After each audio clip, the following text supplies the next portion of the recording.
오늘 우리에게 주신 하나님 말씀은 고린도전서 15장 12절에서 19절까지 말씀입니다.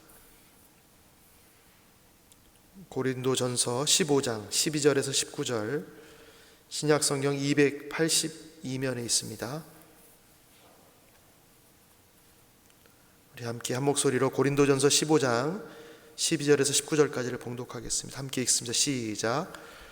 그리스도께서 죽은 자 가운데서 다시 살아나셨다 전파되었거늘 너희 중에 어떤 사람들은 어찌하여 죽은 자 가운데서 부활이 없다 하느냐. 만일 죽은 자의 부활이 없으면 그리스도도 다시 살아나지 못하셨으리라. 그리스도께서 만일 다시 살아나지 못하셨으면 우리가 전파하는 것도 헛것이요 또 너희 믿음도 헛것이며 또 우리가 하나님의 거짓 증인으로 발견되리니 우리가 하나님이 그리스도를 다시 살리셨다고 증언하였음이라.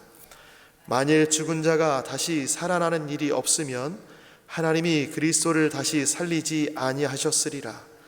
만일 죽은 자가 다시 살아나는 일이 없으면 그리스도도 다시 살아나신 일이 없었을 터이요 그리스도께서 다시 살아나신 일이 없으면 너희의 믿음도 헛되고 너희가 여전히 죄 가운데 있을 것이요 또한 그리스도 안에서 잠자는 자도 망하였으리니 만일 그리스도 안에서 우리가 바라는 것이 다만 이 세상의 삶뿐이면 모든 사람 가운데 우리가 더욱 불쌍한 자이리라.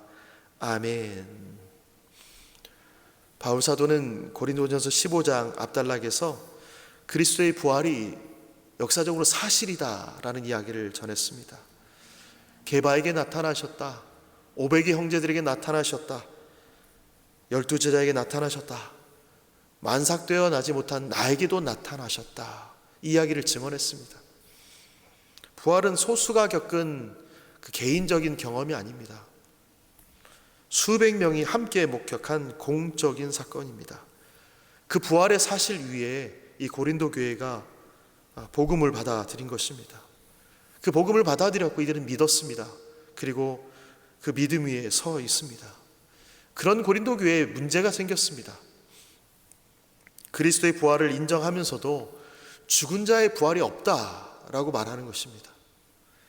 교회 안에서 그리스도 부활했어. 맞아, 예수님 부활하셨어. 그런데 죽은 자들은 부활하지 않을 거야. 이렇게 말하는 사람이 생긴 것입니다. 이건 신학적인 이견이 아닙니다. 이거는 복음에 대한, 복음의 핵심을 건드리는 심각한 오류입니다. 바울 사도는 그 주장이 복음 전체를 허물시다는 것을 알았습니다. 그래서 오늘 본문에서 만일 부활이 없다면 무슨 일이 벌어지는지를 하나씩 짚어갑니다. 당시 고린도 교회는 헬라 철학의 영향을 깊이 받았습니다. 플라톤 철학의 전통에서 몸은 영혼의 감옥이었습니다. 그래서 몸이 다시 살아난다는 것, 부활 사상은 지적으로 수용하기 어려운 것이었습니다. 또한 영지주의의 영향을 받은 이들이 이미 영적 부활이 이루어졌으니까 몸의 부활은 없어도 된다라고 이야기할 때입니다. 디모데후서의 후메네오와 빌레도처럼 부활이 이미 지나갔다라고 말하는 이들도 있었습니다. 이들은 서로 자기들이 똑똑하다고 생각했지요. 내가 아는 것이 다다. 내가 가지고 있는 지식이 진짜다라고 생각했습니다. 자기 생각과 자기 판단으로 복음을 재해석한 것입니다. 재해석 정도가 아니라 이 재해석의 결과는 복음을 허무는 일입니다.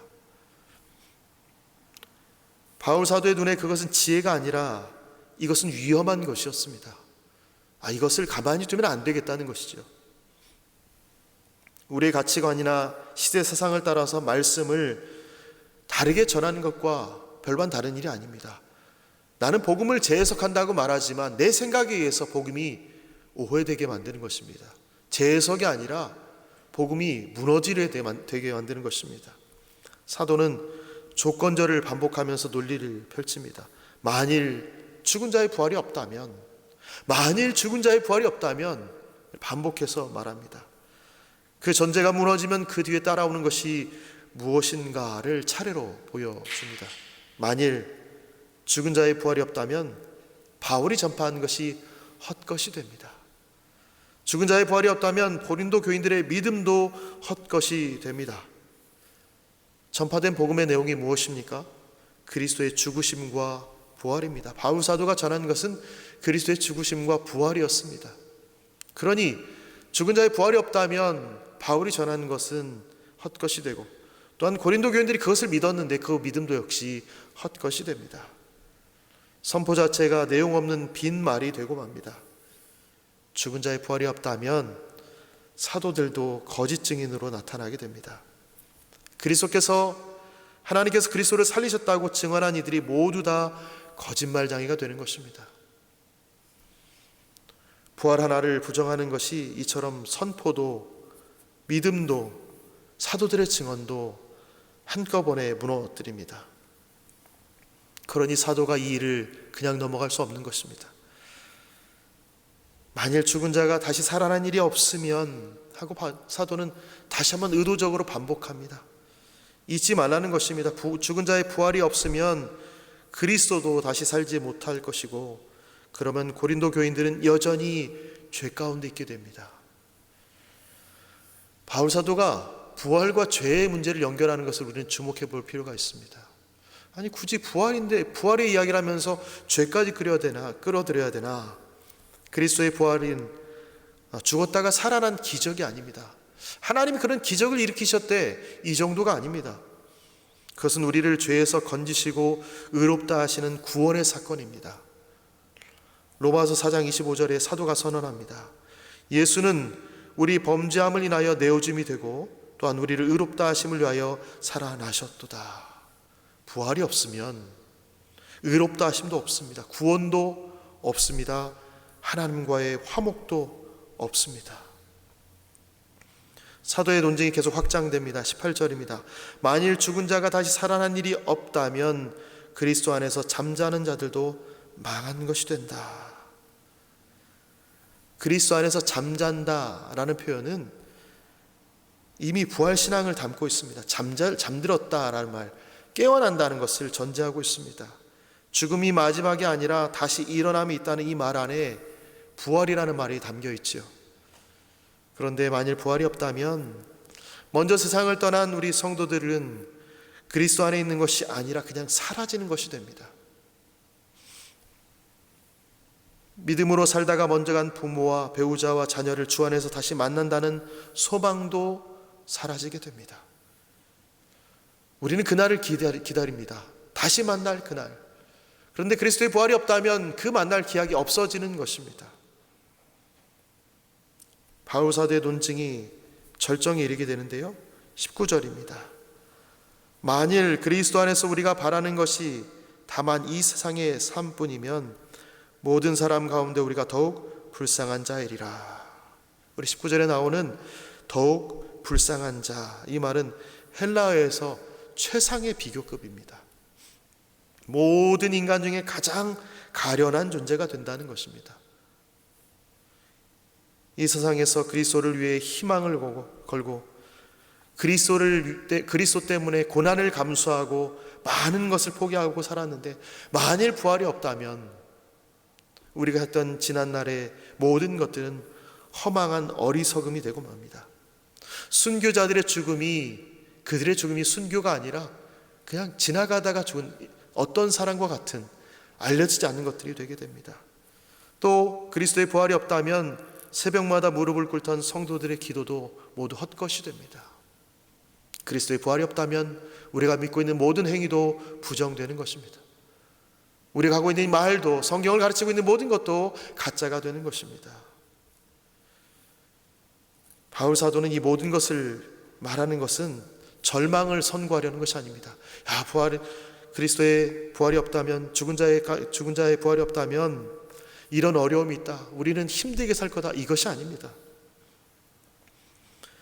부활이 없다면 이렇게 된다는 것을 낱낱이 보여주면서 부활이 얼마나 우리에게 있어서 믿음의 핵심인지를 보여주는 것입니다. 우리가 말해야 될 것이 무엇이냐? 예수 그리스도의 죽으심과 부활이다. 이 부활을 놓쳐서는 안 된다는 것을 끊임없이 반복해서 나타내고 있는 것입니다. 강조하고 있는 것입니다. 15장 앞에서 말하는 것처럼 부활은 실제한 것입니다. 실제로 있었던 일입니다. 역사적인 사실입니다. 이 일을 몇몇 사람만 본 것이 아니고 제자들만 보아서 서로 이야기를 나눈 것이 아니라 500의 형제들이 보았고 동시에 보았다라고 얘기합니다. 부활의 믿음이 우리의 전파를 헛되게 하지 않습니다. 이 부활의 딴 이 사실이 우리의 믿음을, 우리의 전파는, 우리가 예수 그리스도를 나누는 것을 헛되지 않게 하고 우리의 믿음을 헛되지 않게 합니다. 우리를 죄에서 건져낼 뿐만 아니라 먼저 잠든 성도와 다시 만날 소망을 줍니다. 우리는 그것을 기대하고 기다리고 있습니다. 이 땅에서 그리스도를 바라보며 사는 삶이 결코 어리석지 않음을 이 부활이라는 것이 우리에게 보여주는 것입니다. 그러니 우리가 전할 것이 무엇입니까? 그리스도께서 이 땅에 오셨다. 그분이 오셔서 무엇을 하셨는가? 우리를 위해 행하신 일들, 그리고 그분이 부활하시고 다시 오신다라는 사실을 끊임없이 전해야 되는 것입니다. 그리스도가 우리를 위해 하신 일만 그냥 십자가에 죽으셨다 거기서 멈추는 것이 아니라 다시 살아나셨다, 성도에게 다시 부활의 소망이 되셨다, 잠자는 자들의 첫 열매가 되었다는 사실을 우리는 끊임없이 전파해야 되는 것입니다. 새벽을 깨워서 이 자리에 오신 것들, 이 자리는 우리는 우리의 이익을 따라 나온 것이 아닙니다. 내가 이 자리에 와서 무언가 기도해야 하면 우리의 마음에 평안을 얻고 돌아가기 때문에 나온 것이 아닙니다. 내가 이 시간에 기도해야만 하나님께서 응답을 잘 하실 것 같아서가 아닙니다. 부활하신 그리스도를 향한 소망으로 나온 것입니다. 새벽을 깨우며 그리스도의 부활을 기대하고 다시 오실 그 주님을 바라면서 이 새벽을 깨운 것입니다. 그 소망이 헛되지 않습니다. 바울 사도가 15장 마지막 절에서 선언하듯이 주 안에서 수고하는 것이 결코 헛되지 않습니다. 왜냐하면 그리스도께서 부활하셨기 때문에 그렇습니다. 잠자는 죽은 자들도 다시 깨어나기 때문에 그렇습니다. 죽은 자 가운데서 우리도 부활하기 때문에 그렇습니다. 부활을 믿는 믿음이 우리의 삶을 겸손하게 만듭니다. 부활을 믿는 믿음이 오늘 하루 우리를 담대하게 살아가게 합니다. 그 부활 소망이 우리 안에 있어서 하루를 또 버티게 합니다. 버티는 정도가 아닙니다. 어쩔 수 없이 살아가는 것이 아닙니다. 부활 소망이 우리에게 새 힘을 더합니다.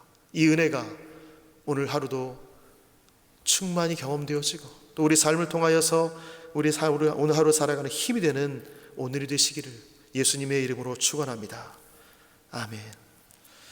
하나님, 죽은 자 가운데 부활이 없다면 어떤 일이 일어나는가? 바울 사도가 하나하나를 짚어가며 이야기합니다. 죽은 자의 부활이 없다면 우리의 믿음은 헛것이 되고 우리가 전파하는 것이 헛것이 되며 우리의 삶 자체가 부정되는 것입니다. 그러나 사도가 말하는 것처럼 부활은 실제 했던 일이고 그 일들을 본 이들이 있으며 사도들이 전한 바 지금까지 우리는 그 말씀을 붙잡고 살아갑니다. 부활이 있기에 우리는 다시 만날 소망을 가지고 살아가고 부활이 있기에 우리는 오늘 하루를 주님이 주신 공급하는 힘으로 살아갑니다.